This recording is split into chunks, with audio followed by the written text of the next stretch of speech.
a escuchar a través de esa grieta de lo increado.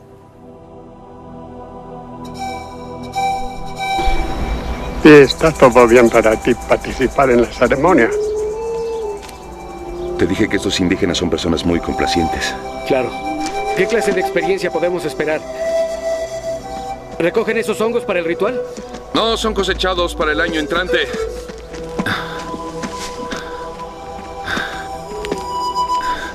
Díganos qué clase de experiencia puede esperar mi amigo. Su alma regresará a su primera alma. Será una experiencia extraordinaria. ¿Pero qué aspecto tiene mi primer alma? ¿Usted puede explicarnos eso? Es la materia enfriada. El ser antes de nacer. Entonces usted se lanzará en el vacío. Es solo en sentido figurado. Usted verá una mancha. Ese es el segundo paso. La mancha se convertirá en una grieta. Ese es un aspecto muy importante. Esta es la grieta entre la nada. Ah, sí, entiendo. Es como entrar al vacío. De esta nada saldrá su alma encriada. Lo que quiere decir que es un alma no nacida.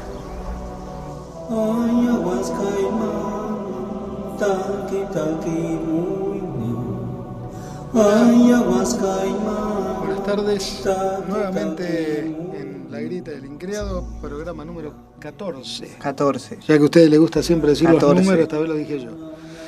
¿Qué dice Viega? No dijo nada. ¿Cómo le va, doctor Berlanda, doctor Chinaski? ¿Cómo anduvieron la semana? ¿Bien? ¿Cansados? Sí, cansado, pero no vencidos. Pero no vencidos. Readaptándonos después del viaje, Viegas. Sí, Bastante claro, dificultoso. sí, seguro. A veces tarda un poco más de una semana, ¿no? Sí, el sí, tema sí, de sí. restablecerse. Sí, no le podemos echar la culpa al jet lag, ¿no? Por eso. En este caso. Es más bien a la actividad que tiene cada uno. Más Pero que bueno. nada, las esperas en los aeropuertos son una patada a la conciencia, digamos. Sí, o entrar en un estado no ordinario de conciencia también. Por eso. Doctor Chinaski, ¿los teléfonos? Los teléfonos para comunicarse con La Grieta del Increado sonó muy caputón.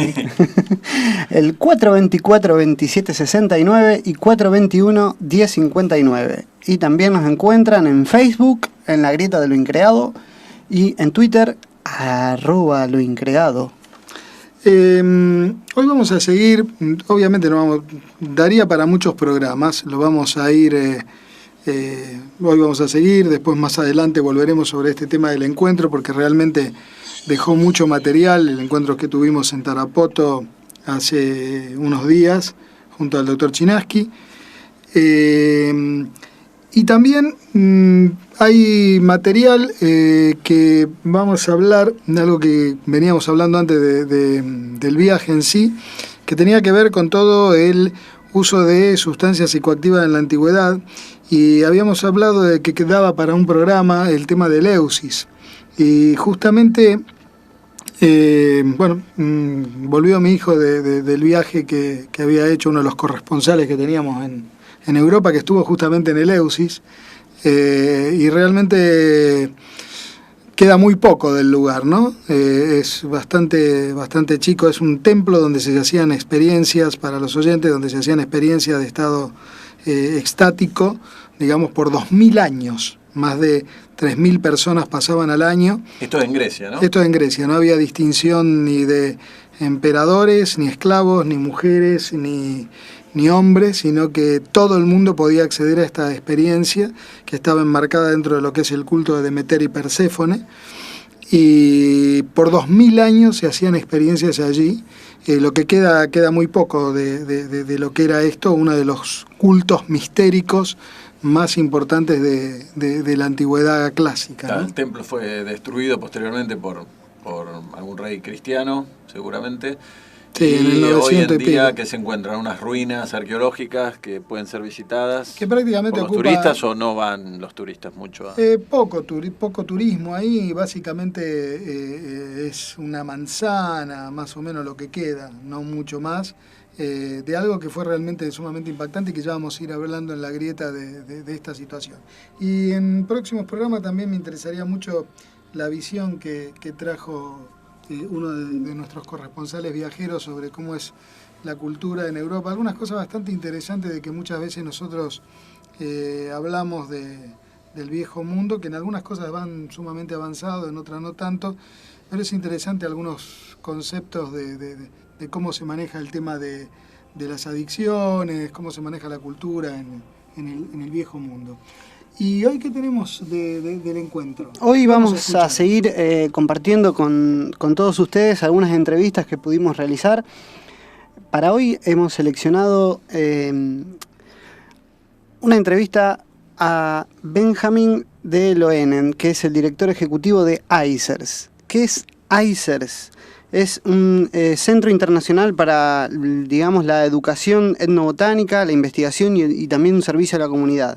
ICERS es una organización filantrópica sin fines de lucro que se dedica, digamos, a la integración de la ayahuasca y la iboga fundamentalmente, y también a otras plantas tradicionales como herramientas terapéuticas en nuestra sociedad occidental, y también a la preservación de las culturas indígenas que han utilizado, digamos, estas plantas en la antigüedad, así como también su hábitat y sus recursos humanos.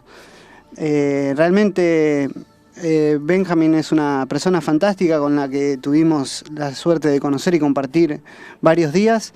Entonces vamos a compartir la primera parte de la entrevista, donde más o menos nos cuenta él quién es y qué viene a hacer ICERS.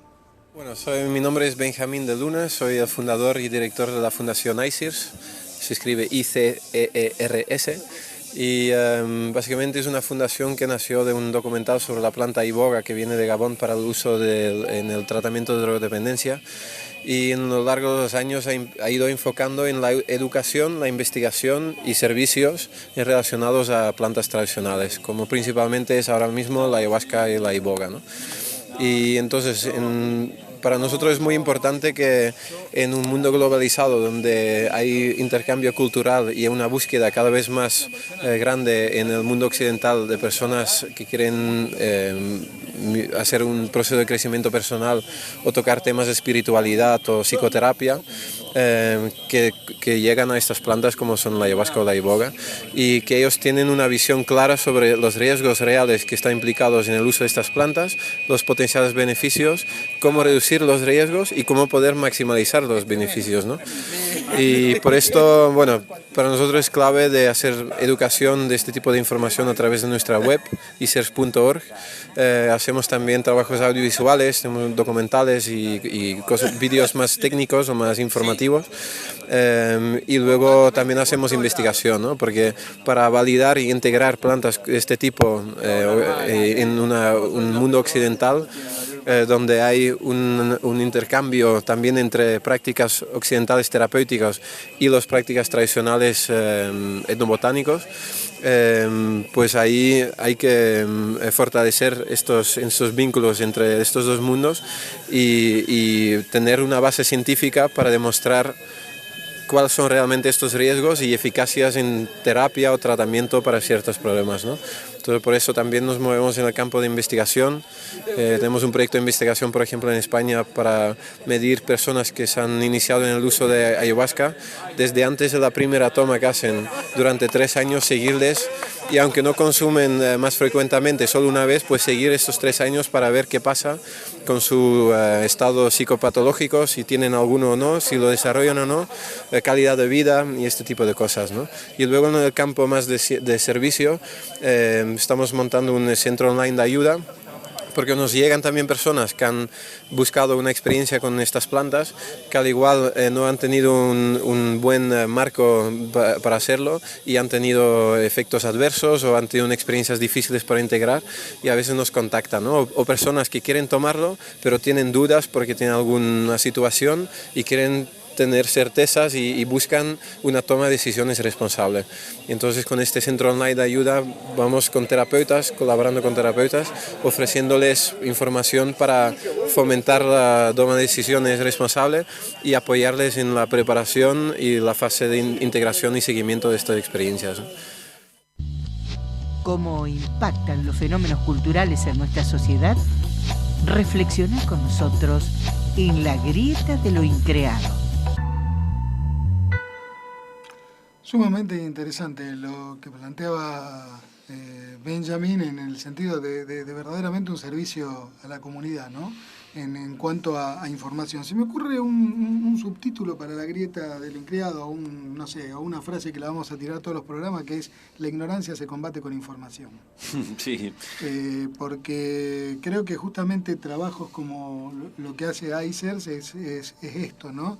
Es mezclar o poder darle un sustento desde el punto de vista de nuestra ciencia occidental a un conocimiento milenario que hace muchas culturas y durante muchos años se ha ido utilizando, como son las plantas sagradas, y creo que realmente es un trabajo sumamente valioso. Sí, sumamente interesante también esto de brindar, además de la investigación científica pura, digamos, en este camino, digamos, tan dificultoso y conflictivo de la integración de estas medicinas tradicionales del mundo indígena o del mundo antiguo en esto que es este complicado mundo moderno y urbanizado, materialista y demás, esta cuestión de servicio de ICERS, ¿no? Entre otras cosas, recuerdo, ellos fueron uno de los primeros que enviaron cartas a la JIFE, el Buró de Fiscalización, digamos, de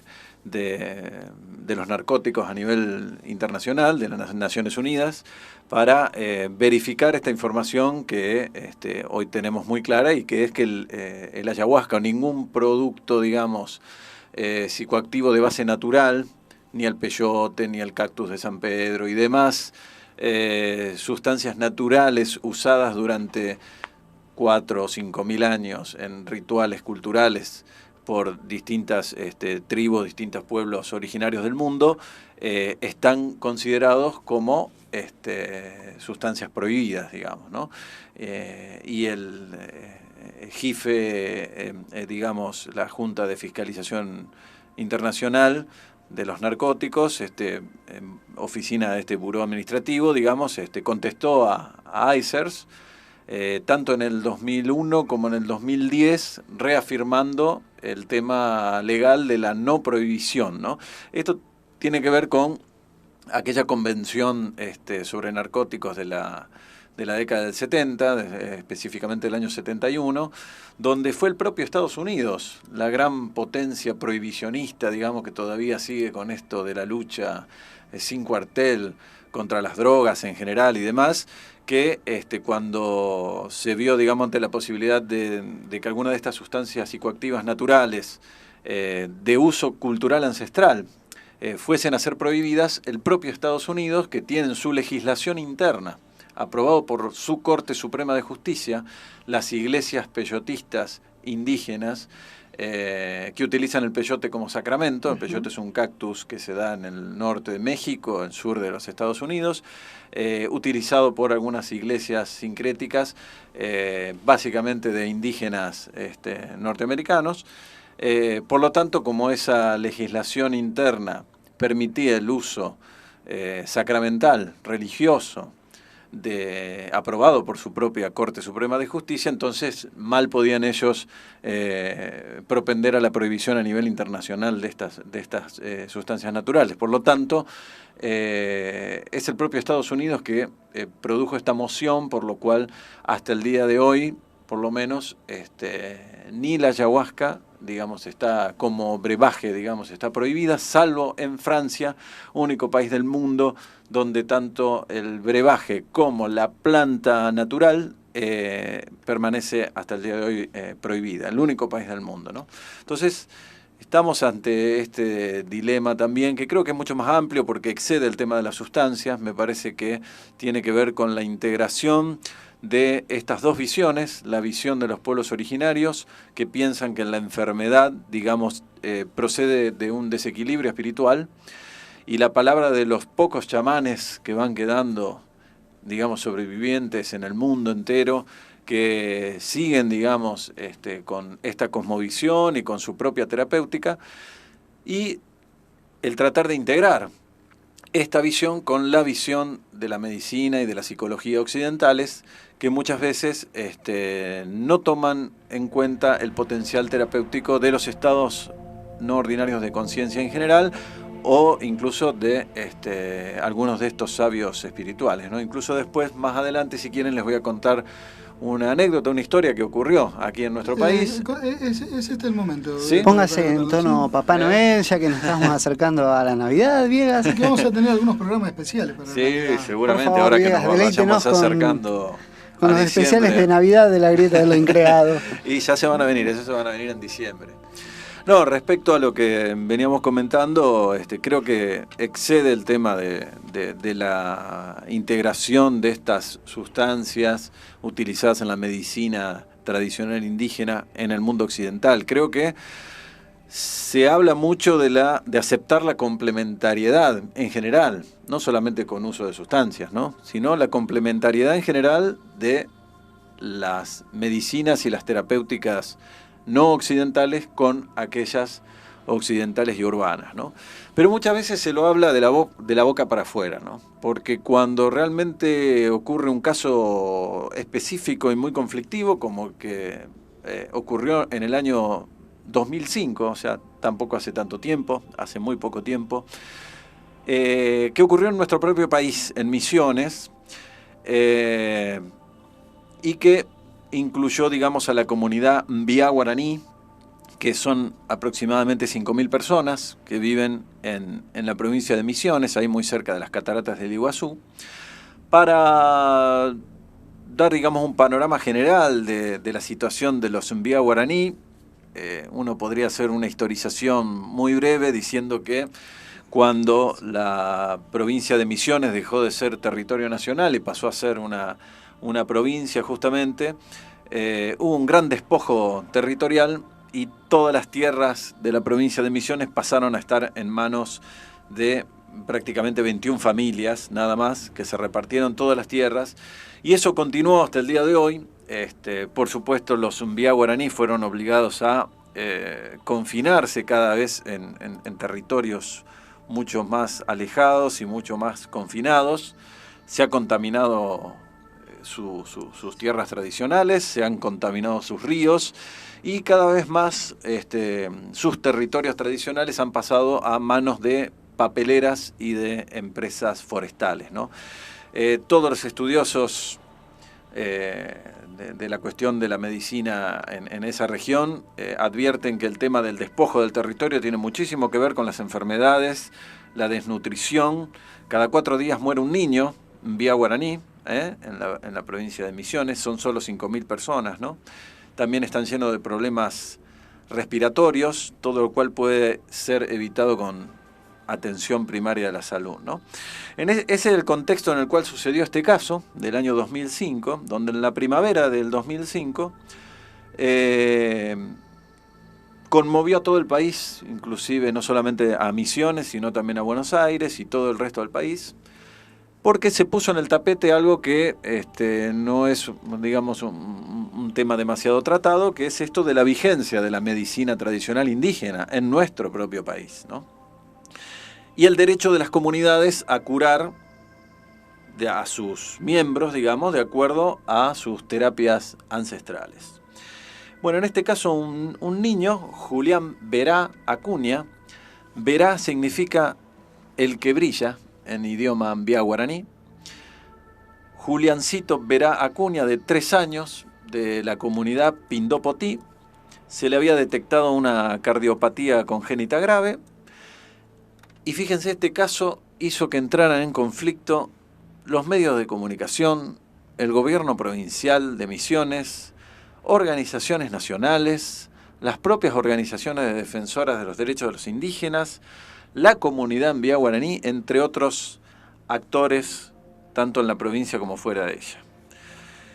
El tema es que, bueno, comenzó a haber una orden judicial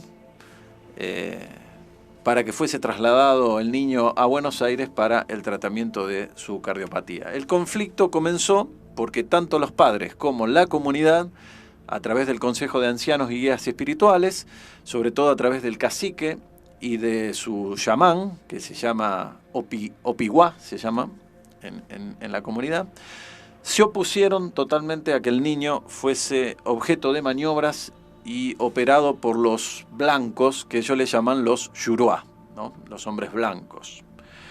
Entre otras cosas porque el cacique le pidió en un rezo especial, ritual, a Tupá, que es nada más y nada menos que Dios, que le mostrara la enfermedad del niño Julián, y en un sueño, este cacique soñó que el niño Julián tenía una piedra en el corazón, pero que cuando los blancos lo operaban para sacarle la piedra, el niño se moría. Entonces, claro, tanto los padres como los guías espirituales, cacique y chamán incluidos, se oponían a esas manipulaciones e insistían en que la etiología, creo que se dice, ¿no?, de la enfermedad, es decir, la causa fundamental no estaba en el orden de lo biológico, sino en el orden espiritual. Volvemos a retomar aquí la concepción del mundo indígena y también del mundo antiguo, de que la enfermedad siempre es causada por un desequilibrio espiritual. También puede ser un desequilibrio espiritual y social al mismo tiempo, ¿no? En este caso no tengo muy en claro cuál era el diagnóstico, digamos, de la comunidad, pero básicamente pensaban que por más que el chico estaba realmente muy grave, dejándolo en su territorio tradicional, en sus territorios ancestrales, en misiones, tenía más chances, digamos, de curarse, de sanarse, ¿no? Por lo menos porque las energías espirituales del lugar podían acompañarlo mucho más que si lo sacaban a un lugar frío, a un lugar ajeno como un hospital en Buenos Aires, ¿no? Pero bueno, ya entraron un montón de partes en conflicto, jueces de menores, la justicia, digamos, que por en el gobierno de Misiones, uno de los secretarios, digamos, de asuntos indígenas de la provincia, el gobierno provincial, la propia comunidad, organismos nacionales, etcétera, todas las partes conflictuadas y tironeando qué hacían con el chico, si lo llevaban a operar a Buenos Aires o quedaba en su comunidad. Pues bien, la medicina, sobre todo, toda la cosmovisión occidental, pero en especial la medicina, no podía escuchar, digamos, seriamente la palabra de un cacique indígena, de un chamán, ¿no? Por lo tanto, digamos, junto con decisiones judiciales, se decretó, digamos, o se sentenció que el chico debía ser trasladado a Buenos Aires. Bueno, esto fue lo que ocurrió.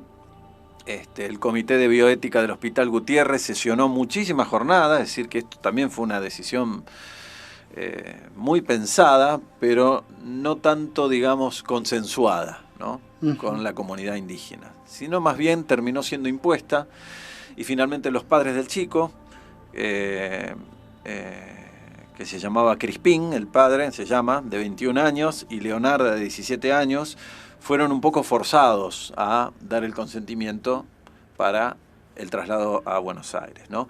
En una de esas sesiones del Comité de Bioética participó inclusive Pablito Villalba, de 105 años, que era considerado como el guía espiritual supremo de los Envía Guaraní, ¿no?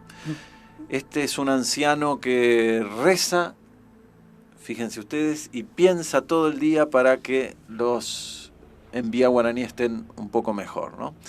Entonces puso en marcha también lo que se llama el tangará, que son unos rituales de rezos, ¿no?, para poder dejar al niño, digamos, en la comunidad y bueno, y comenzar el tratamiento a nivel de lo puramente espiritual, ¿no?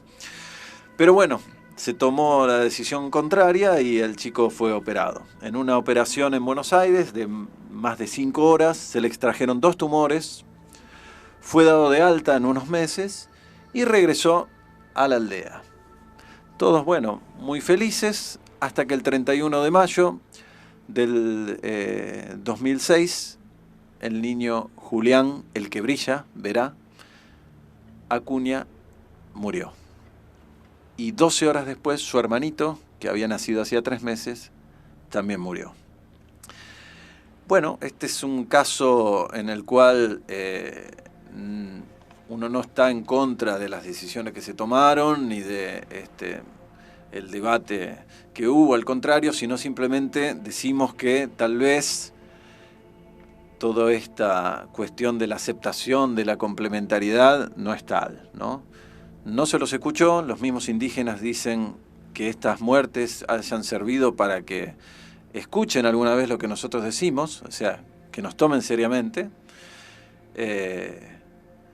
Los padres decidieron que los médicos y los blancos, digamos, no vieran los cuerpitos de los niños fallecidos, ni realicen ningún tipo de autopsia. Se fueron a vivir a otra aldea, lejos, más lejos, digamos, de los hombres blancos. Y bueno, y ahí quedó esta historia, digamos, como una anécdota que sirve para debatir el tema de la aceptación o no la aceptación de otras visiones terapéuticas, ¿no? En el sentido de que los indígenas, y esto lo hemos visto también particularmente en muchas comunidades, tienen muy en claro cuáles son las enfermedades que ellos, o sea, su medicina ancestral puede curar, y tienen muy en claro cuáles no. Cuando no saben que no pueden curarla, no tienen ningún problema en acudir a las postas de salud o al médico blanco, por así decirlo.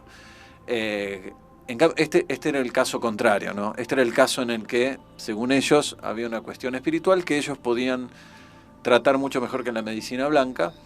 Finalmente el sueño del cacique lamentablemente se dio, porque sí, se dio, el niño fue... se dio en otro contexto también, porque de alguna manera, obviamente era un cacique, no era un médico, y muy probablemente la apariencia que puede tener un tumor del corazón tenía la apariencia de una piedra, que es lo que vio. O sea, dentro de su lenguaje lo va a definir como piedra.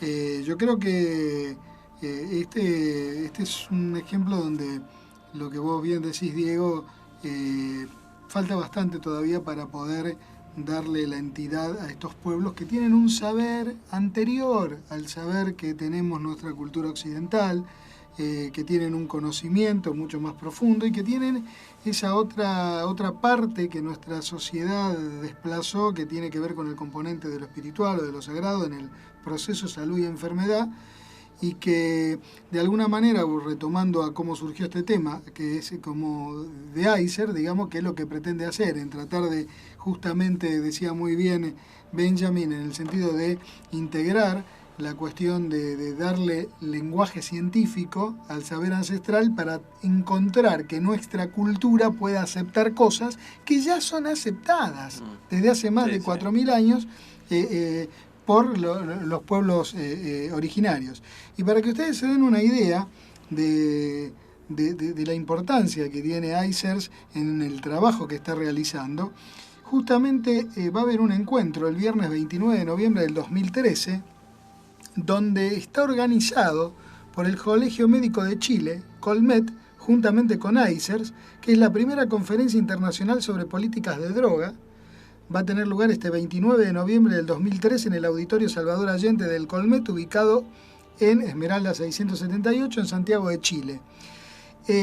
Lo que plantea, esto está leído de la propia página de ICER, nuestro interés reside en la creación de un espacio de debate sobre la reforma de políticas de droga con miras a ejercer influencia en importantes figuras del gobierno, directores de instituciones de salud, ONG, líderes y profesionales asociados a la salud.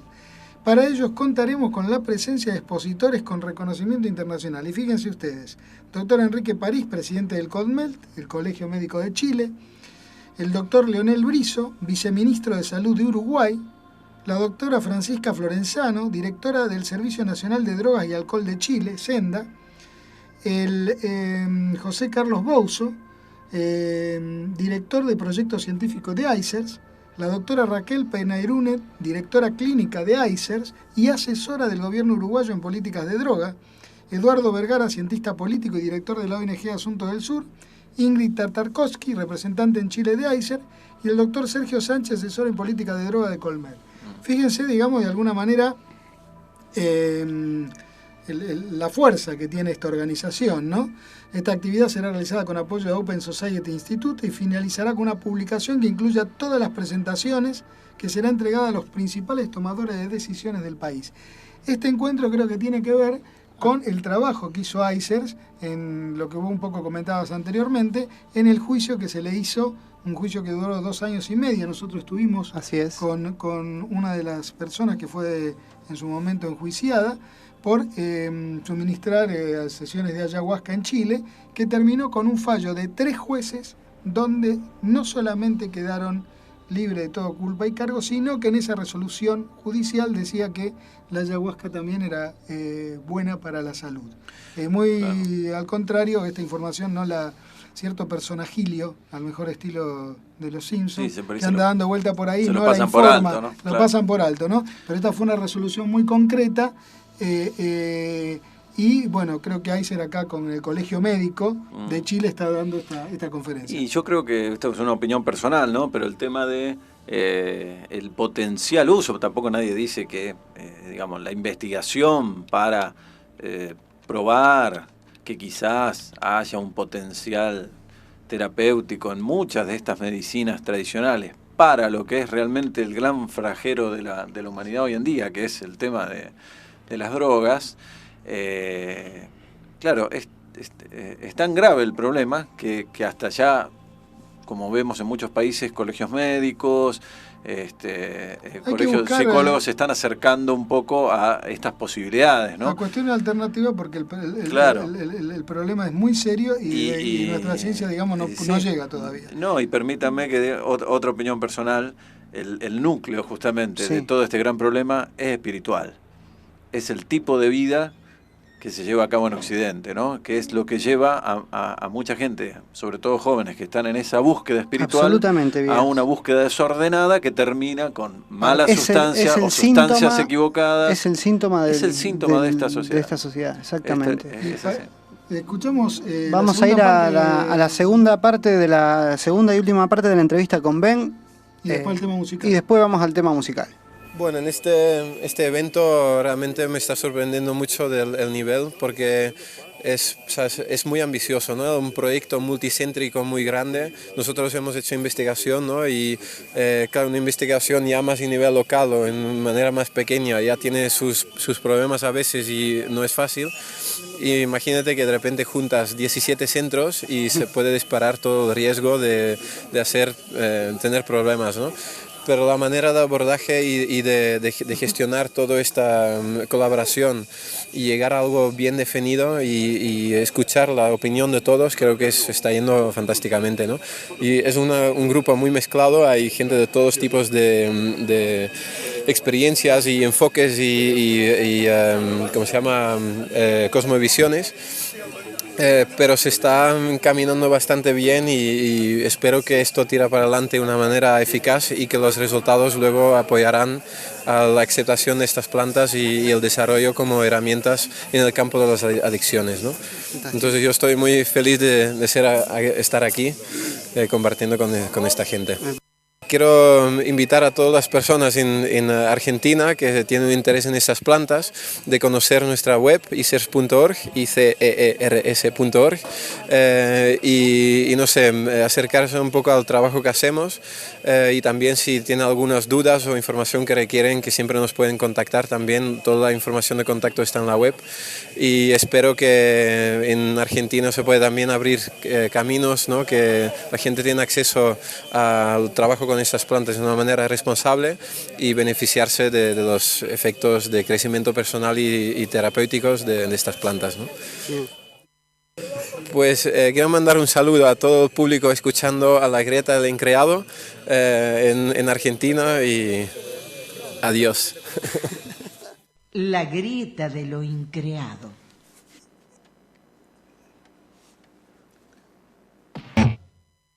Podés comunicarte con nosotros escribiendo a lagrieta@gmx.com, por Facebook en La Grieta de lo Increado y también vía Twitter @loincreado.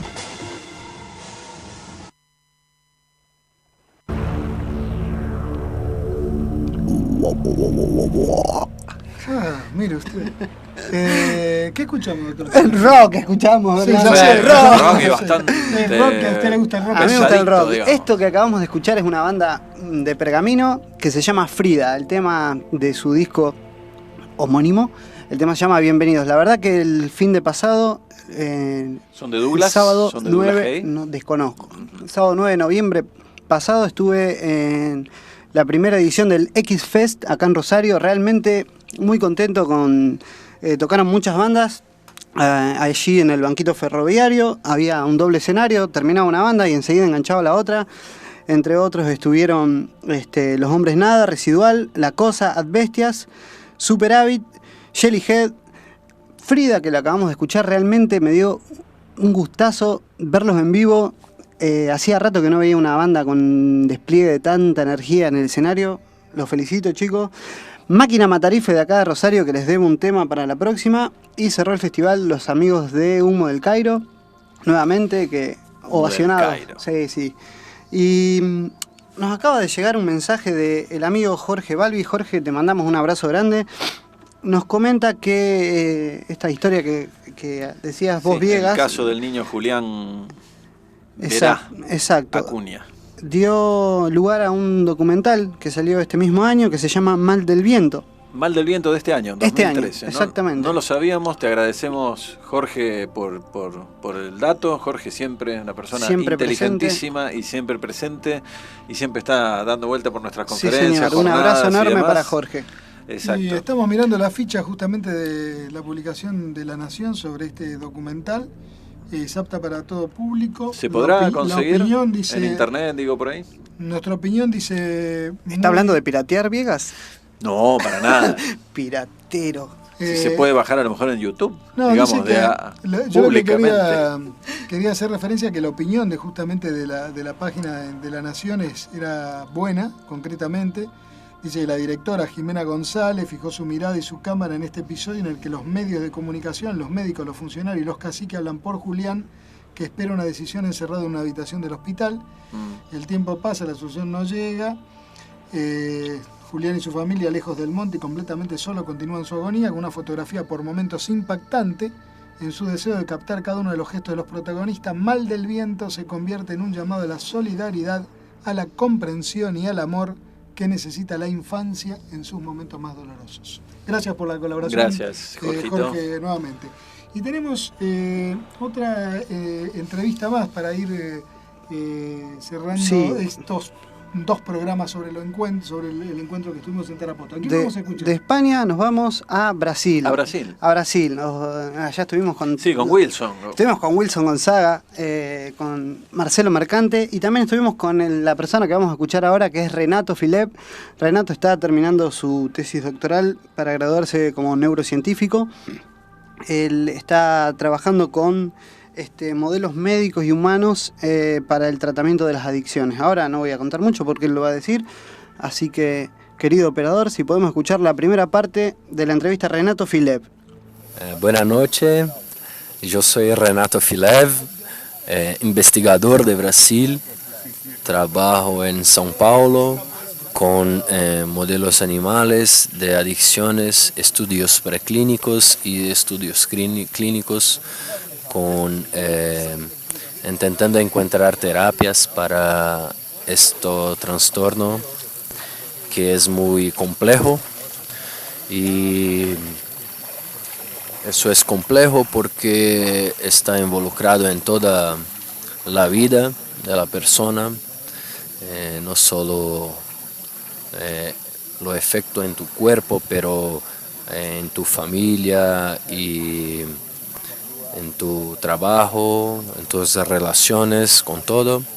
Y a mí me parece que la adicción es más un síntoma que apunta para algo que no pasa bien en tu vida, y entonces por eso creo que intentar descubrir algo para tratarlo es también muy complejo, ¿no?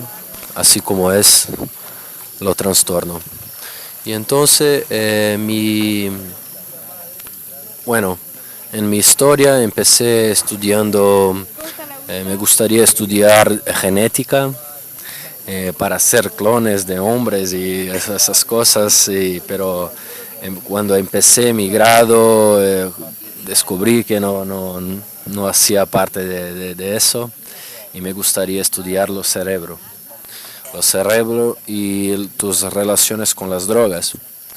Y entonces descubriendo y leyendo sobre eso, empecé a conocer las terapias y las alternativas, y sobre todo las alternativas que están involucradas con la fitoterapia. Sí, las plantas que son muy importantes y muy poderosas para el desarrollo de muchas del tratamiento de muchos trastornos, no solo de adicciones, pero de todo que se pasa de doenças en la vida de las personas. Y entonces empecé estudiando la cannabis y eso trabajo en mi estudio de doctorado con cannabinoides para intentar desarrollar una terapia para el alcohol, para el alcoholismo o para adicciones involucradas con los opiáceos.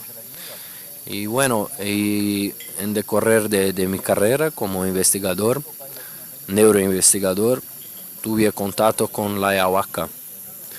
La ayahuasca es una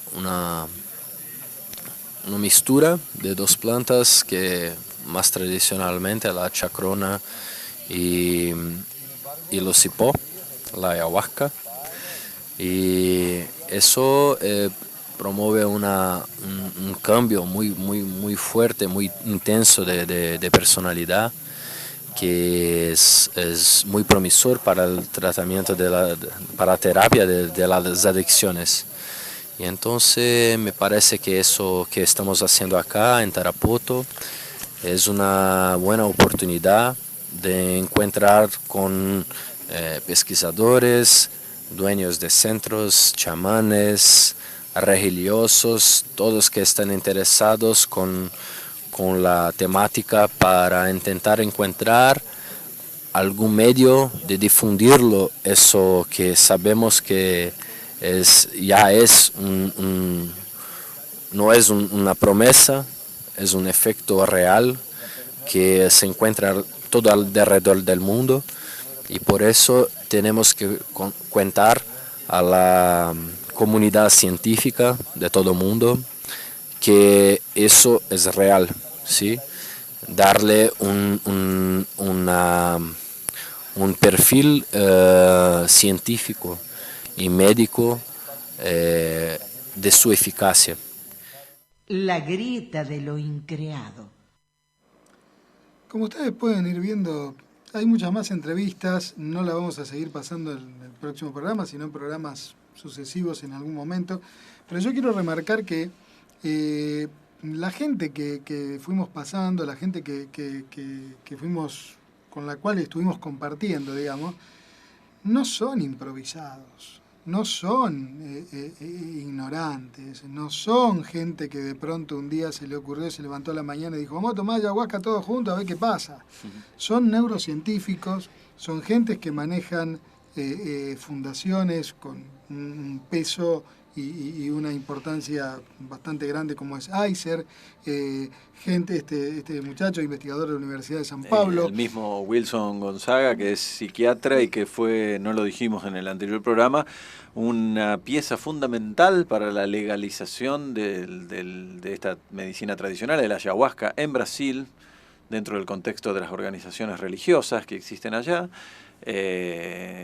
Fue gracias realmente a un par de antropólogos y al trabajo de este psiquiatra Wilson Gonzaga, que después de 20 años, no fue de un día para el otro, 20 años de idas y vueltas y muchas investigaciones en Brasil, que incluyó también a lo que sería algo así como el Cedronar de allá, o la secretaría que se ocupa del tema de las drogas, terminó con la legalización de esta medicina tradicional en Brasil, que por otro lado utilizaban los indígenas de la frontera entre Brasil y Perú, Brasil y Colombia, desde hace miles de años, ¿no? Y cuando no había fronteras. Sí. Cuando no había fronteras. No había fronteras. Y por otro lado también recordarle a los oyentes que este encuentro que tuvimos en Tarapoto fue auspiciado y que y también puso los fondos para la realización del encuentro, entre uno de los que pusieron los fondos, de la organización de Vida, que es el Cedronar peruano, donde de hecho el encuentro lo abre la gente de Vida, lo cierra la gente de Vida. La semana pasada escuchamos la palabra de este funcionario, es decir, que volvemos a esta consigna que la vamos a ir siguiendo a lo largo del programa. La ignorancia se combate con información. Hay mucha ignorancia sobre muchos temas, no solamente el tema de la ayahuasca, y creemos que si hay personas buenas intencionadas que quieren saber, lo único que tienen que hacer es informarse, nada más que eso. Si hay mala intención o complejos o traumas o problemas en dar determinado tipo de información, pasa por otro lado y no justamente con el deseo de querer saber o informar, ¿no? A veces también hay prejuicios y conservadurismo que van de la mano con la ignorancia, y bueno, es como pedirle peras al olmo, ¿no? Si una persona dice que Taquihuasi no es una clínica, sino que es un rancho, bueno, está todo dicho, ¿no? Directamente eso, además de un prejuicio, es de una miserabilidad increíble, porque en la selva hemos visto muchos ranchos con mucha gente sabia adentro, ¿no? Y a lo mejor esta persona vive en un hermoso departamento en pleno centro porteño, pero es un miserable, ¿eh? Entonces pasa por ahí también, ¿no? Tenemos la segunda parte. Vamos, sí, a la segunda parte, que presten atención porque es muy, muy interesante la reflexión que comparte el amigo Renato. Así que los dejamos con la segunda parte. Nosotros acá comprendemos que como la adicción es un síntoma, sabemos que a veces la cura no es quitar todo que lo hace la droga, que lo hace mal, pero cambiar su relación con la droga, ¿sí? Y principalmente con la droga de preferencia, porque a veces la persona puede cambiar tu relación y no dejar totalmente de utilizarla, no dejar, por ejemplo, una búsqueda de abstinencia total, pero un incremento en la calidad de vida, de bienestar, de otras cosas que no solamente quitar el uso de la droga. Y entonces en esa opción lo encuentro con la ayahuasca es como una promesa de cambiar esa relación. Veo que esa práctica está muy involucrada con la reducción de daños, que es una política promisora también para el tratamiento de las personas que utilizan sustancias. Y reducción de daños es como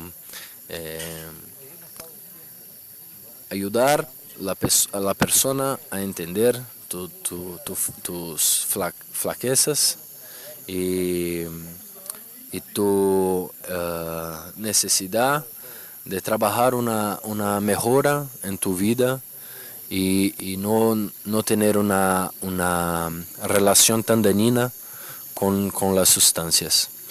Entonces creo que el cambio de paradigma en sociedad tiene mucho que ver con ese trabajo también, porque estamos proponiendo una utilización de una fitoterapia para eso, que no es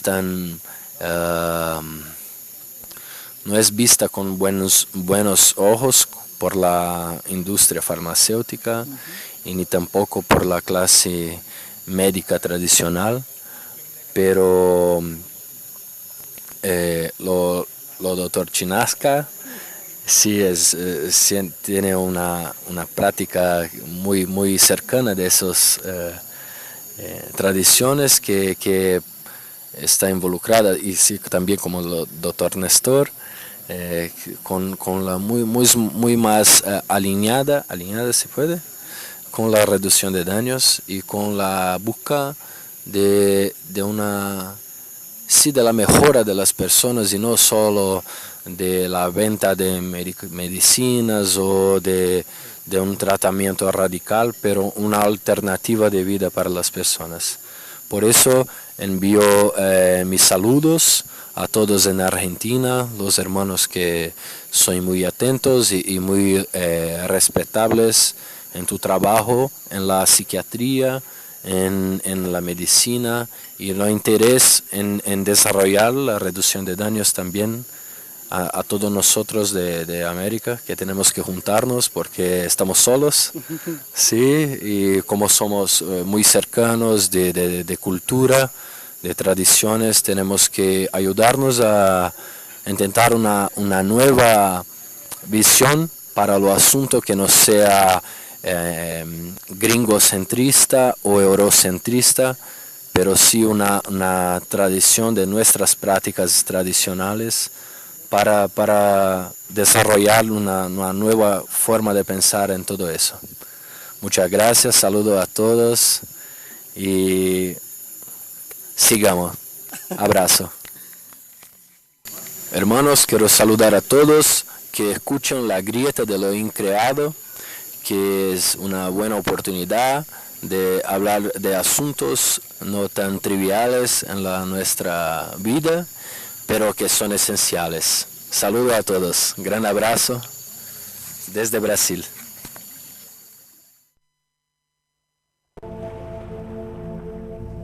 Bueno, teníamos la palabra de Renato, neurocientífico de la Universidad de San Pablo, y creo que él planteaba algo que es un tema que lo podríamos desarrollar en el próximo programa, que tiene que ver cómo, de alguna manera, pese a esta corriente que se está despertando hace unos años, digamos, que tiene que ver con la verdadera unidad latinoamericana. La verdadera unidad latinoamericana no tiene que ver simplemente con una cuestión de declamación, sino que tiene que ver con hechos concretos. Es decir, Latinoamérica tiene un material muy rico en lo que tiene que ver desde lo ideológico, desde la cuestión de la medicina, desde lo social y demás.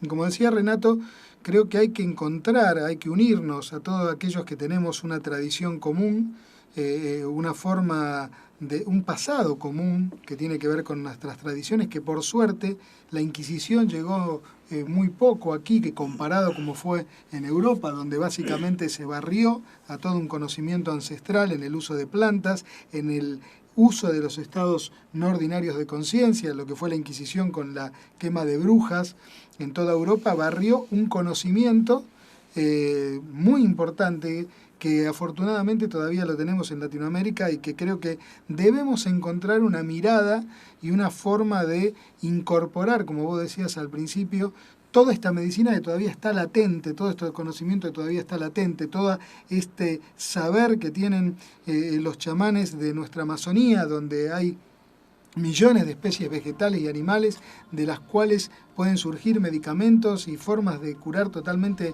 distintas a la que tenemos hoy día y donde pueden aportar soluciones a cosas que todavía no encontramos la solución. Y yo creo que dentro de nuestra forma o nuestra medicina latinoamericana que incorpora este conocimiento tradicional, también los estados no ordinarios de conciencia juegan un papel fundamental y que creo que hay que ir en esa dirección, ¿no? de verdaderamente unirnos y encontrar a partir de esta forma de ver la vida también, si se quiere, en todos aquellos que tenemos un tronco común como es nuestra Latinoamérica, sin estar siempre mirando a Europa o Estados Unidos, ¿no? Sí, a veces creo que importamos demasiadas cosas de Europa a Estados Unidos cuando aquí, digamos, simbólicamente, incluso, pero más allá que eso, la propia ayahuasca como fitoterapia, como medicina tradicional y todo su conocimiento, digamos, su contexto asociado, que siempre decimos hay todo un contexto, no es solamente un brebaje, digamos, hecho en base de plantas, une toda Sudamérica, ¿no? Porque fue usada ancestralmente, ahora lo sabemos también en el norte argentino, y desde el norte argentino hasta casi el sur de Panamá. Entonces estamos hablando de toda América del Sur unificada por el uso que se hizo ancestralmente de la misma poción de plantas, ¿no? Sí, por eso creo que llegó el momento y creo que este encuentro, digamos, como cierre el programa de hoy, como cierre a esta primera parte que vamos a tener sobre lo que fue el encuentro de Tarapoto, es una primera punta de lanza, un bandeirantes, como decía Wilson Gonzaga, de empezar a unirnos todos en dar a conocer una medicina ancestral que tiene su uso y que hay que traducirla al lenguaje que nos exige la ciencia. ¿Saludos? Los saluditos, sí. A Marta, que nos escucha siempre, que sabemos que ha cambiado horarios para poder seguir la grieta. Un beso grande para Marta. A Luna, que está con una amiguita en este momento, mi hija, que está ahí iluminando mi casa. Hola, Luna. Yo le quiero mandar un beso muy, muy, pero muy grande a Celeste B, que estaba atravesando un momento difícil de su vida. Está por rendir un final, así que cualquier estudiante sabrá de qué estamos hablando. Así que fuerza para acá, desde acá para Celeste B. Y a todos los oyentes que se acercan a partir de la página y a partir también de los llamados y demás, como el caso de Jorge hoy que nos dio su aporte. Así que los esperamos la semana próxima. Exacto, la semana próxima, ¿usted quiere seguir con este tema o vamos a empezar a adentrarnos en el EUSIS? El Cosmos dirá. El Cosmos dirá. Programa número 15 nos espera. 15, la niña bonita. Ah, muy bien, ¿lo jugamos? Juguémoslo. 10 pesos a la cabeza. Nos vamos hasta el próximo programa de La Grieta de lo Increado. La seguimos en el Facebook. Sí, señor, los esperamos a todos ahí en un rato. Chau, chau.